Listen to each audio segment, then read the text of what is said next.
40% लोग mobile hang होने के कारण फेंक देते हैं। 38% लोग बैटरी और चार्जिंग इश्यू के कारण मोबाइल फेंक देते हैं। 33% लोग स्टोरेज इश्यू और 30% लोग डिस्प्ले इश्यू के कारण मोबाइल फेंक देते हैं। और मजे की बात तो यह है कि 40% लोगों में ये चारों इश्यू एक साथ होते हैं, जिसकी वजह से मोबाइल चेंज करना पड़ता है। पर जब ये सारे इश्यूज को रिपेयर करवाने जाते हैं तब रिपेयर की कॉस्ट इतनी ज्यादा बढ़ जाती है कि 50% लोग मोबाइल रिपेयर ही नहीं करवाते। ज्यादा खर्चा करके अगर किसी को मोबाइल रिपेयर भी करवाना है तो 30% लोगों को जेन्युइन पार्ट्स नहीं मिलते और 20% लोगों के मोबाइल्स तो रिपेयरेबल कंडीशन में भी नहीं होते। और ये मैं एक्सीडेंटली डैमेज की बात नहीं कर रहा हूँ, ये प्रॉब्लम्स 2-3 साल में ग्रेजुअली हो जाती है। तो ये स्मार्टफोन कंपनीज की गेम अभी थोड़ी बहुत आपको समझ में आ रही होगी और इनके पास ऐसे कई सारे तरीके हैं जिससे वो हमें नए मोबाइल परचेस करवाते हैं, जिनके बारे में अभी हम आगे डिटेल में बात करेंगे। पर उसके पहले जानते हैं कि ये लोग हमें बेवकूफ कैसे बनाते हैं।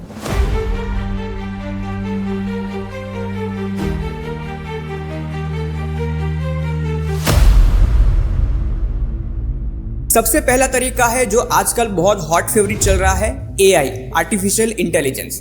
AI face detection, AI skin smoothening और AI बैकग्राउंड रिमूवल, ये सारे सिंपल कैमरा फीचर्स हैं जो पहले भी आते थे पर आज उनको AI नाम देकर भेजा जाता है। बस फर्क इतना है कि पहले वो सारे फीचर्स कोई थर्ड पार्टी एप्लीकेशन के थ्रू मिलते थे, मोबाइल में इनबिल्ट नहीं होते थे। बड़े बड़े शब्दों और नाम देकर जिनको इतनी समझ नहीं है उनको बेवकूफ बनाया जाता है। कुछ 1-2 ही जेन्युइन कंपनीज है जो AI के नाम पे कुछ अच्छे फीचर्स देती है, बाकी 15-20 हजार के मोबाइल में AI फीचर्स होना वो एक स्कैम है।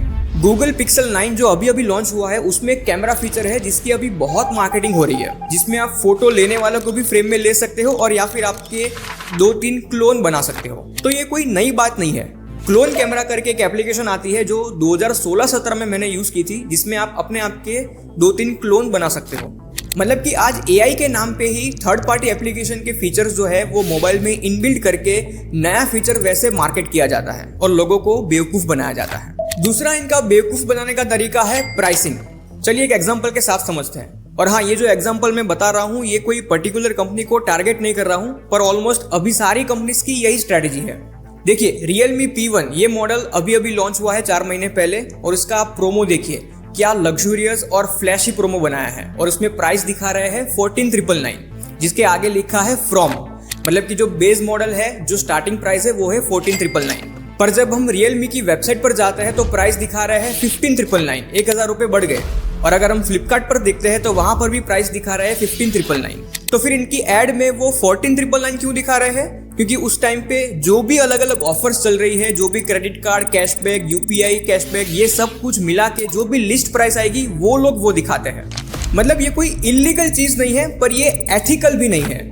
और एक बात मुझे ये समझ में नहीं आ रही कि जब कंपनी वाले खुद ये मोबाइल 15,999 में बेच रहे हैं तो फ्लिपकार्ट वाले इसमें 23% ऑफ क्यों दिखा रहे हैं? इनकी एड्स में वो प्राइस दिखाते हैं बेस वेरिएंट वाली और उसमें फीचर्स दिखाते हैं टॉप वेरिएंट वाले, जिससे लोग मिसलीड होते हैं। और इनके बेस वेरिएंट्स तो most of the times available ही नहीं होते, वो आउट ऑफ स्टॉक ही रहते हैं, जिसके चलते लोग अपर वेरिएंट खरीदते हैं। 10 सेकंड में sold out, 1 lakh unit sold, ये सारी बातें बनाई जाती है।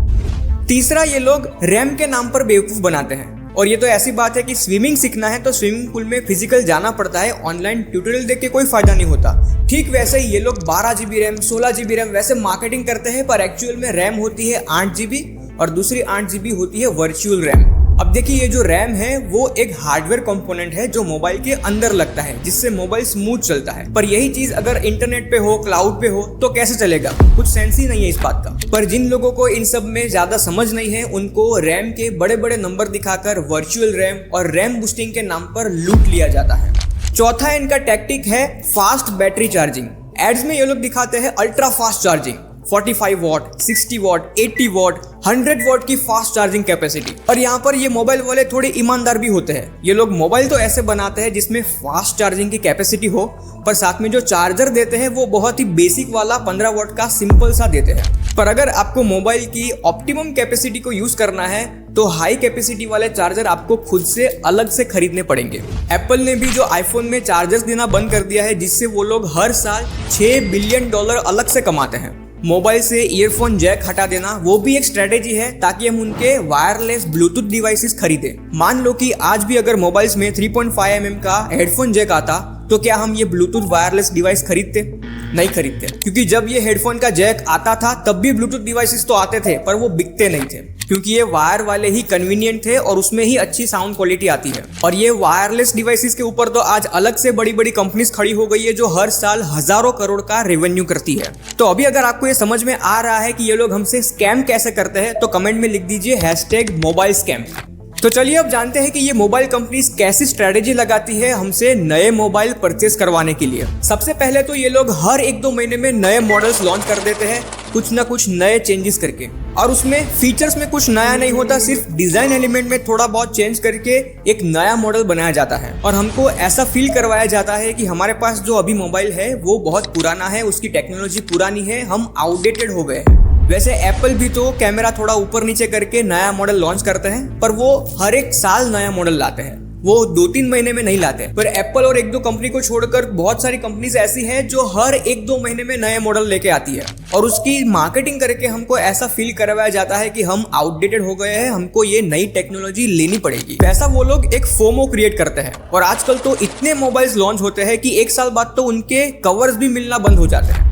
दूसरी इनकी स्ट्रेटेजी है सॉफ्टवेयर अपडेट, और ये बात सुनकर बहुत लोग ऑफेंड हो जाएंगे पर यही रियलिटी है, और ये तो रक्षक ही भक्षक वो वाली बात है। सॉफ्टवेयर अपडेट आने से मोबाइल में सॉफ्टवेयर रिलेटेड जो भी इश्यूज है वो कम होने चाहिए, मोबाइल अच्छा चलना चाहिए, मोबाइल स्मूथ चलना चाहिए, और उसके बदले मोबाइल स्लो डाउन हो जाते हैं। कई सारे मोबाइल्स में सॉफ्टवेयर अपडेट आने से वो बैटरी ज्यादा कंज्यूम करने लगते हैं और उसमें हीटिंग इश्यूज आने लगते हैं, और ये सब के चलते हम फ्रस्ट्रेट हो जाते हैं और हम नया मोबाइल खरीदते हैं। एक जानी मानी स्मार्टफोन कंपनी के प्रोडक्ट डिजाइनर जो मेरे दोस्त है, उन्होंने अपनी स्टडी के लिए एक सर्वे किया था कि सिर्फ 15% लोग ही 3 साल से ज्यादा एक ही मोबाइल यूज करते हैं, बाकी 70% लोग ऐसे हैं जिनको 3 साल के अंदर अंदर मोबाइल चेंज करना पड़ता है, और 14% लोग ऐसे हैं जो एक ही साल में मोबाइल चेंज कर लेते हैं। तो ये जो 3 साल में मोबाइल चेंज करना पड़ता है, यही इनकी तीसरी स्ट्रेटेजी है, वारंटी।